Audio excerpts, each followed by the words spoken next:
மரவள்ளிக்கிழங்கு குழிப்பணியாரம், இனிப்பு குழிப்பணியாரம். ரொம்ப ரொம்ப டேஸ்டியான குழிப்பணியாரம். ஆல்ரெடி நம்ம மரவள்ளிக்கிழங்கு மாவு இனிப்பு அடைக்க அரைச்சோம்ல, அதே மாவு தான். அதிலே தேங்காய் துருவி போட்டு ஏலக்காய் பொடி போட்டு நான் குழிப்பணியார கல்லில் ஊற்ற போகிறேன். நீங்கள் அரைச்ச உடனே ஊற்றலாம். அப்படியே பொசு பொசு பொசுன்னு பஞ்சு மாதிரி வரும் உங்களுக்கு. இதை புளிக்க வைக்கணும் அந்தமாரிலாம் தேவையில்லை உங்களுக்கு. இதை நான் ஊற்றி காட்டுறேன் பாருங்கள். கொஞ்சமாக நான் நல்லெண்ணெய் விட்டுட்டு அது குழிப்பணியார கல்லில் ஒன்று ஒன்றா அப்படியே ஊற்றி வைக்கிறேன். அடைக்கு ரொம்ப எண்ணெய் தேவைப்படாது. ஆனால் குழிப்பணியாரத்துக்கு கொஞ்சம் எண்ணெய் கூடுதலாக விடணும். அதுபோல் நெய் விட்டிங்கன்னா சூப்பராக இருக்கும். நம்ம கேரளாவில் உண்ணியப்பம் அப்படின்னு சொல்லுவாங்க. அந்த டேஸ்ட்டில் இருந்துச்சு. எனக்கு ரொம்ப லைக் பண்ணி நான் சாப்பிட்டேன். என் பையனுக்கு எங்கள் வீட்டில் எல்லாருக்குமே பிடிச்சிருந்துச்சு இந்த குழிப்பணியாரம். கண்டிப்பாக மரவள்ளிக்கிழங்கு இனிப்பாடை பார்த்துட்டு அந்த மாவு எப்படி ப்ரிப்பேர் பண்ணுறேன்னு பார்த்துட்டு நீங்கள் இதையும் பாருங்கள். அதோட லிங்க்கை நான் இதில் டிஸ்கிரிப்ஷனில் உங்களுக்கு அட்டாச் பண்ணுறேன்.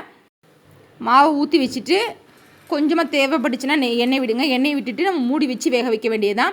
மூடி வச்சு வேக வைக்கும் போது ஈஸியாக உங்களுக்கு சீக்கிரமாக வெந்துடும். உங்களுக்கு ஒரு பக்கம் வெந்துருச்சு அப்படின்னா நீங்கள் திருப்பி விட்டுறலாம்.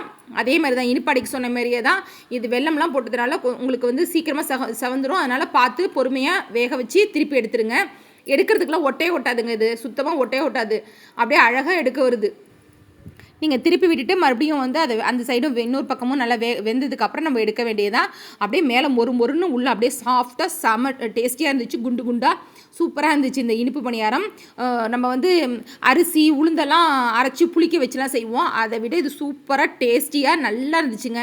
நான் எல்லா மெஷர்மெண்ட்டும் போன தடவை மரவள்ளிக்கிழங்கு இனிப்பு அடைக்க சொன்னேன். அதே மெஷர்மெண்ட்டு தான், அதே தான். நான் அதில் அப்படியே நான் தேங்காய் அதில் போட்டு அரைச்சி ஊற்றுனேன். இதில் தேங்காய் துருவி போட்டுட்டு ஏலக்காய் பொடி பண்ணி போட்டு அப்படியே ஊற்றுறேன். அவ்வளோதான். நீங்கள் பணியாரத்தை ஊற்றி வைக்க அப்படியே பிளேட்டாக காலியாகுங்க. அவ்வளோ சூப்பராக இருந்துச்சுங்க. செம்ம டேஸ்டியாக இருந்துச்சு. கண்டிப்பாக நீங்கள் செஞ்சு பாருங்கள். ஃபீட்பேக் கொடுங்க. இது போல் நல்ல வீடியோக்கள் வேணும் அப்படின்னா கண்டிப்பாக சப்ஸ்கிரைப் பண்ணிக்கோங்க. லைக் பண்ணுங்கள், ஷேர் பண்ணுங்கள். தொடர்ந்து சப்போர்ட் பண்ணுங்கள். உங்களுடைய கமெண்ட்ஸ் எனக்கு ரொம்ப ரொம்ப முக்கியம். நீங்கள் செஞ்சு பார்த்தீங்க அப்படின்னா எனக்கு வாட்ஸ்அப்பில் நிறைய பேர் கமெண்ட்ஸ் அனுப்புகிறீங்க. ஆனால் நீங்கள் இதில் போகிற கமெண்ட்ஸ் தான் எல்லோரும் படிப்பாங்க. தயவு செஞ்சு இதிலே கமெண்ட்ஸ் போடுங்க. தேங்க்யூ. எல்லாருடைய கமெண்ட்ஸ்க்கும் ரொம்ப நன்றிங்க.